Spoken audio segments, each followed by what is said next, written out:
Order கீடர் நீ எப்படி பயப்படுற? ஐயா அது பயப்படுறது இல்லடா, அதுதான் ஒரு நல்ல மனைவிக்கு அர்த்தம். எங்க உன் பொண்டாட்டிக்கு நீ ஆர்டர் போடு, அவன் செய்வாள பார்க்கலாம். என்ன நான் ஆர்டர் போட்டா என் பொண்டாட்டி கேட்க மாட்டான்னு நினைக்கிறியா? அப்படி பண்ணாதடா கல்கண்டு வாயா. நக்கல் ஆயிடுச்சுமா உனக்கு. இப்போ வர டைம் தான், வரட்டும். இப்போ நான் போடுற ஆர்டருக்கு உடனே ஓகேன்னு பார்ப்பாரு. பார்ப்போம். பார்க்கலாமா? பார்க்கலாமா? பலாப்பழம் முடிஞ்சு ஏதோ கரெக்ட் டைம் வந்தா பாரு கண்ணகி. நான் போடுற ஆர்டர்ல ஓகே என்ன போறா பாரு. பார்க்கலாமா? பார்க்கலாம் பார்க்கலாம்.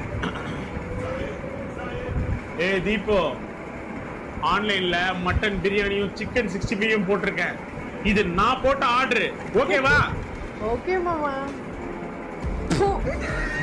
ஆர்டர்